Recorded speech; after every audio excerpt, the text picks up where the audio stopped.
Assalamualaikum warahmatullahi wabarakatuh. Alhamdulillahi rabbil alamin. Wassalatu wassalamu ala asyrafil anbiya'i wal mursalin wa ala alihi wa ashabihi wa man tabi'ahum bi ihsanin ila yaumiddin, amma ba'd. Jamaah sekalian, para pemirsa yang semoga senantiasa dirahmati oleh Allah Subhanahu wa taala. Tak terasa tinggal beberapa hari lagi, tinggal 10 hari lagi kita akan berpisah dengan bulan Ramadan.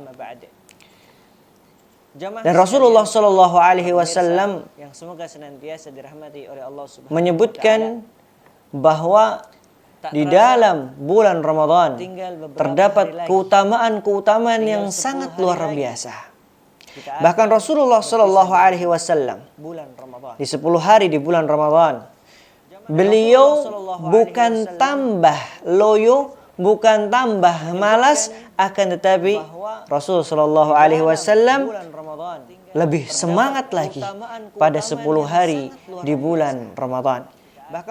Hal ini dijelaskan di dalam Sahih Muslim dari Ibunda Aisyah radhiyallahu anha bahwa Rasul Shallallahu Alaihi Wasallam kana yajtahidu fil ashril awakhir ma la yajtahidu fi ghairihi. Dahulu Rasul Shallallahu Alaihi Wasallam beliau bersungguh-sungguh pada 10 akhir di bulan Ramadan, ma la yajtahidu fi ghairihi, yang mana ya tidak sampai keseriusan beliau pada hari-hari yang lainnya.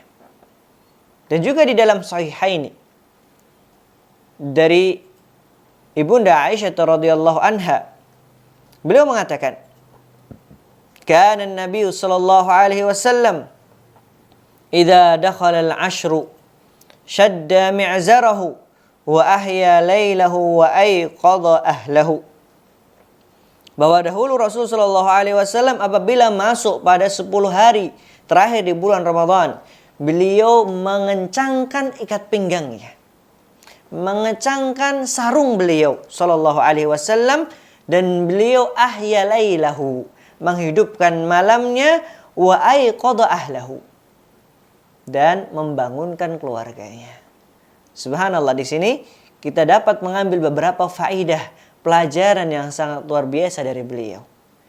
Yang pertama, ketika memasuki pada sebuah momen yang mana momen tersebut adalah momen yang sangat luar biasa, maka beliau bersiap-siap. Hal ini ditunjukkan dengan bahwa Rasulullah Shallallahu Alaihi Wasallam syadda mi'zarahu, beliau mengencangkan sarung beliau. Kemudian apa? Wa ahya lailah. Dan untuk apa sih beliau seperti itu? Untuk menghidupkan malamnya. Bukan untuk begadang, bukan untuk nonton siaran bola, bukan untuk yang lain sebagainya, akan tetapi untuk menghidupkan malam beliau dengan memperbanyak ibadah kepada Allah Subhanahu wa taala. Dan satu hal yang penting, yang sangat-sangat penting, yaitu wa ayqadha ahlahu, dan beliau tidak lupa untuk membangunkan keluarganya. Dan ini jarang dilakukan di keluarga kaum muslimin. Ya, sebagai seorang yang menjadi kepala rumah tangga, yang memiliki tanggung jawab yang sangat luar biasa kelak di hadapan Allah Subhanahu wa taala. Ketika ada sebuah momen yang mana momen tersebut adalah momen yang luar biasa, maka beliau nggak ingin kalau keluarganya tidak mendapatkan momen tersebut. Di dalam Musnad dikatakan, kana an-nabiy sallallahu alaihi wasallam yakhlitul 'ashrina bi salatin wa naumin, fa idza kana al-'ashru syammara wa shadda mi'zarahu. Bahwa ya Rasul sallallahu alaihi wasallam selama 20 hari ya di awal bulan Ramadan, beliau ya mengiringi antara salat kemudian juga dengan tidur.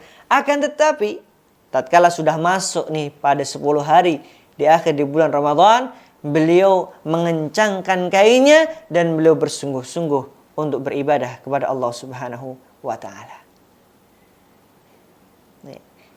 Kenapa Rasul Shallallahu Alaihi Wasallam melakukan demikian? Padahal Rasul Shallallahu Alaihi Wasallam orang yang maksum, orang yang sudah dijamin oleh Allah Tabaraka wa Taala, memiliki kedudukan yang dekat dengan Allah Subhanahu wa Taala. Akan tapi kita lihat bagaimana usaha beliau di dalam beribadah kepada Allah. Pernah suatu ketika istri beliau tanya, "Ngapain wahai Rasulullah? Bukannya engkau orang yang sudah diampuni dosanya yang sebelum-sebelumnya dan juga setelahnya? Sudah ada jaminan." Maka yang beliau jawab adalah, "Afala akunu min ibadiyah syakur." Apakah aku tidak boleh menjadi hamba-hambanya yang bersyukur? Maka ahibati fillah azani Allah wa yakum, inilah sebuah tanda bagaimana kita bersyukur kepada Allah Subhanahu wa Ta'ala. Dan juga ahibati fillah, para pemirsa Bin Abbas TV yang semoga senantiasa dirahmati oleh Allah Subhanahu wa Ta'ala. Ternyata pada 10 hari di bulan Ramadan ini terdapat sebuah hari, terdapat sebuah momen penting di atas momen yang penting. Ya, yang mana di sana ada Lailatul Qadar. Dan subhanallah, yang mana Allah Tabaraka wa Ta'ala menyebutkan bahwa malam Lailatul Qadar, ya, khairun min alfi syahr, lebih baik daripada 1000 bulan. Bayangkan kalau orang disuruh milih, "Mas, kamu ibadah selama 1000 bulan, ya, terus-terusan, sama nih tak kasih paket istimewa. Tapi dengan catatan kamu harus berusaha mencarinya." Maka kalau orang, ya, yang berakal sehat, orang yang memiliki keimanan yang kuat, maka dia akan mengatakan, "Iya, saya tak carinya, mana tempatnya, mana waktunya." Dan Allah Tabaraka wa Ta'ala, ya, Rasul melalui lisannya Nabi Muhammad SAW telah menyebutkan bahwa dalam Lailatul Qadar, yang mana malam tersebut ada pada bulan-bulan, hari-hari, tanggal-tanggal ganjil di 10 hari di bulan Ramadan. 10 akhir di bulan Ramadan. Maka kalau seandainya kita ingin berusaha dengan semaksimal mungkin, kita harus hendaknya berusaha untuk mencari malam tersebut. Dan apa yang dilakukan oleh Rasul Shallallahu Alaihi Wasallam di 10 hari terakhir di bulan Ramadan? Maka dikatakan di sini di dalam hadis yang diriwayatkan oleh Imam Muslim, dikatakan, "Inni a'takiful ashral awwal iltamisu hadhihi al-lailah, thumma a'takiful ashral awasit al-awsat, thumma utitu qila fih innaha fil ashril awakhir, faman ahabba minkum ay ya'takif falya'takif." Beliau Rasul sallallahu alaihi wasallam pun beriktikaf di 10 hari terakhir di bulan Ramadan. Nah, ini mungkin, ya, sebuah pantangan bagi kita semuanya, terlebih di masa-masa sekarang ini, masa-masa yang Covid masih di mana-mana. Ya, akhirnya harus memperhatikan protokol kesehatan. Ya, maka kalau seandainya kita tidak mampu untuk, ya, biasanya di sebuah pondok diadakan iktikaf, tidak mampu, maka di masjid kampung, ya, yang mungkin sebelumnya belum pernah diadakan iktikaf, kita iktikaf di sana. Dan subhanallah, ya, kalau orang mau beriktikaf, yang berarti dia ingin menghilangkan perkara-perkara dunia dari dirinya dan dia fokus untuk beribadah kepada Allah Subhanahu wa Ta'ala.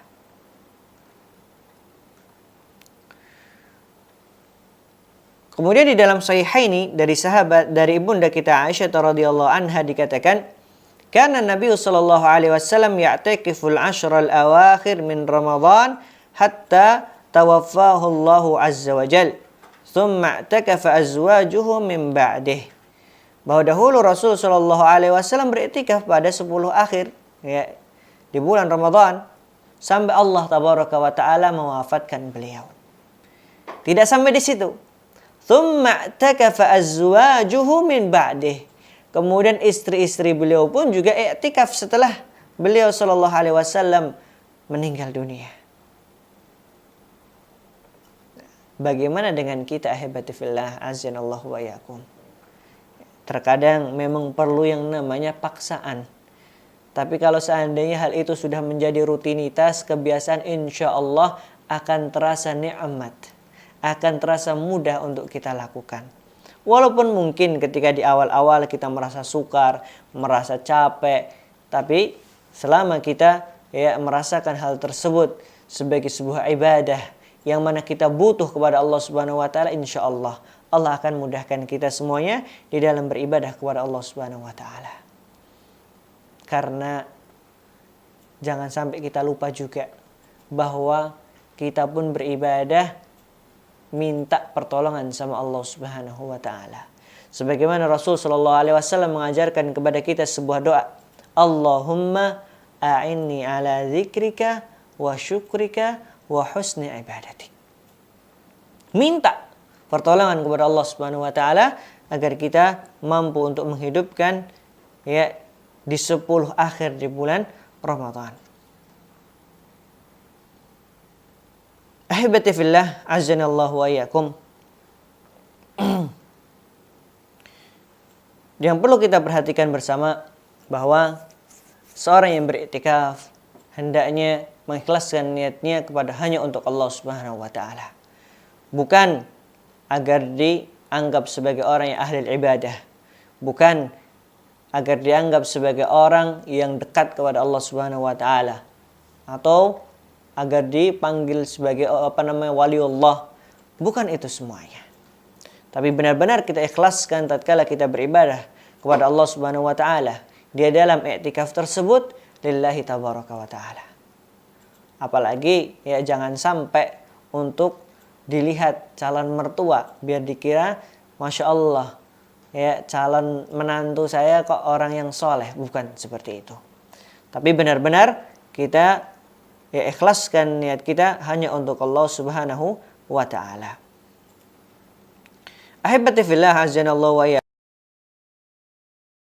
Dan beberapa hal yang hendaknya kita perlu perhatikan di dalam hal ini, bahwa seorang yang beriktikaf tentu dia tidak boleh berhubungan badan dengan istrinya. Akan tetapi kalau seandainya orang yang beriktikaf tersebut kemudian istrinya datang hanya untuk menyisir rambutnya, kemudian orang yang beriktikaf mengeluarkan kepalanya dari masjid tersebut, maka tidak mengapa.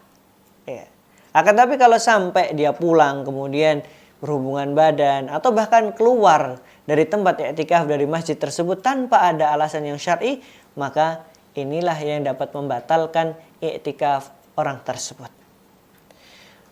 Rasulullah Shallallahu Alaihi Wasallam di dalam sebuah hadis dari Safiyah Ummul Mukminin, ibunda kita Safiyah Ummul Mukminin radhiyallahu anha, qalat kana Nabi sallallahu alaihi wasallam mu'takifan fataituhu awzaruhu laylan fahadathuhu thumma kuntu lianqalib ay liansarif ila baiti faqama Nabi sallallahu alaihi wasallam ma'i. Bahwa dahulu Rasul sallallahu alaihi wasallam beliau dalam keadaan i'tikaf, kemudian datang istri beliau. Kemudian berbincang sekedarnya. Setelah itu Safiyah ingin pulang, Rasulullah SAW berdiri untuk mengantarkan kepergian Safiyah tersebut.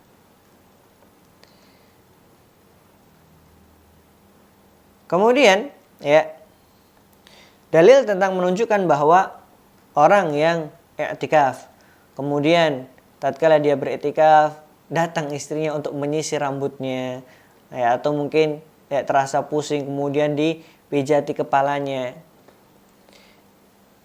Sebagaimana dalam sebuah hadis yang dibawakan oleh Ummul Mukminin Aisyah radhiyallahu anha, kana Nabi sallallahu alaihi wasallam yukhriju ra'sahu minal masjid wa huwa mu'takifun fa aghsalahu wa ana haid. Fa ughsilahu wa ana haid. Dahulu Rasul Shallallahu Alaihi Wasallam beliau mengeluarkan kepalanya dari masjid, ya, dan beliau dalam keadaan i'tikaf ketika itu. Kemudian aku pun ya membasuh beliau dan aku pun dalam keadaan haid. Hadis diriwayatkan oleh Imam Al-Bukhari. Dan di dalam riwayat yang lainnya dikatakan bahwa dahulu Ummul Mukminin Aisyah radhiyallahu anha, beliau pun menyisir rambut Rasul sallallahu alaihi wasallam dan beliau dalam keadaan haid. Dan Rasul ketika itu dalam keadaan i'tikaf. Maka hal ini tidak membatalkan i'tikaf orang tersebut. Maka Imam Muhammad bin Shalih Al-Utsaimin rahimahullahu taala, beliau menjelaskan bahwa keluar badannya seorang i'tikaf itu terbagi menjadi 3. Yang pertama adalah al-khuruju li amrin la budda minhu tab'an aw syar'an. Tabi'an aw syar'an. Ya, dia keluar karena suatu perkara yang tidak mungkin. Ya, harus dia keluar baik secara tabiat ataupun secara syar'i. Seperti apa? Qada'il hajah, ya, atau al-baul, ingin buang air kecil. Selama tidak ada di dalam masjid maka tidak mengapa. Ternyata kok kamar mandinya berada di luar, maka tidak mengapa orang yang i'tikaf tersebut untuk keluar dari masjid karena perkara yang syar'i. Atau seperti untuk mandi wajib, ya, makan atau minum, maka hal ini diperbolehkan. Tapi selama hal itu mampu untuk dilakukan di dalam, maka dilakukan di dalam. Kemudian yang kedua adalah al-khuruju li amri ta'atin la tajibu alaihi kal ayadati maridin wa syuhudi janazah. Beliau katakan bahwa keluarnya karena perkara ketaatan. Walaupun hal tersebut la tajibu alaih, tidak wajib bagi dirinya, seperti i'adatil marid, ya, membesuk orang yang sakit atau mengikuti jenazah dan lain sebagainya. Maka hal tersebut tidak dia lakukan illa ayyashtarita dzalika fi ibtida'i i'tikafihi, kecuali dia mensyaratkan pada dirinya bahwa ketika di awal i'tikaf, nanti kalau seandainya ada jenazah yang lewat, maka aku akan mengikutinya. Maka beliau katakan, فَمِثْلَ أَنْ يَكُونَ عِنْدَهُ مَرِيدٌ يُحِبُّ أَنْ يَعُودَهُ أَنْ يَخْشَى مِنْ مَوْتِهِ فَيُشْتَرَطُ فِي ابْتِدَاءِ اعْتِكَافِهِ خُرُوجَهُ لِذَلِكَ فَلَا بَأْسَ بِهِ. Maka beliau katakan tidak mengapa, dengan catatan bahwa sebelum i'tikaf orang tersebut mensyaratkan, ya, ketika ada sesuatu perkara, ya, ketaatan, ya, maka dia ingin mengikuti atau ingin bergabung dalam hal tersebut. Kemudian yang ketiga, al-khuruju li amrin yunafil i'tikaf. Keluarnya seseorang yang mana keluarnya tersebut dapat menghilangkan makna i'tikaf. Yaitu apa? Al-khuruju lil bai'. Contohnya seperti al-khuruji lil bai'. Dia keluar untuk jualan atau untuk, ya, membeli atau untuk menggauli keluarganya. Maka hal tersebut, ya, tidaklah dia lakukan, baik itu dia mensyarati di awal ataupun tidak mensyarati, maka tatkala dia melakukan dapat membatalkan niat i'tikaf orang tersebut. Maka ahibati fillah azanallahu wa iyyakum, inilah beberapa hal yang hendaknya diperhatikan bagi yang ingin beriktikaf di 10 hari di akhir bulan Ramadan, dan juga kita niatkan untuk Allah Subhanahu wa taala iktikaf tersebut, dan semoga Allah tabaraka wa taala membantu kita, menolong kita di dalam mencari malam Lailatul Qadar yang mana khairun min alfi syahr. Lebih baik, pahalanya lebih baik daripada 1000 bulan. Wallahu taala a'lam bishawab. Ini yang bisa kita sampaikan pada kesempatan kali ini. Insyaallah akan kita lanjut pada sesi-sesi berikutnya. Semoga apa yang bisa kita sampaikan pada kesempatan kali ini bermanfaat untuk pribadi dan juga semua kaum muslimin, seluruh kaum muslimin dimanapun berada. Dan terakhir, apa yang kita sampaikan. Kalau ada kekurangannya, semuanya datang dari pribadi dan juga datang dari syaitan. Wa na'udzubillah tsumma na'udzubillahi min dzalik. Ya, apabila ada kesempurnaannya, semuanya datang dari Allah Jalla fi'ala, fa innahu waliyudzalika wal qadiru alaih. Subhanakallahumma wa bihamdika asyhadu an la ilaha illa anta astaghfiruka wa atubu ilaik. Assalamualaikum warahmatullahi wabarakatuh.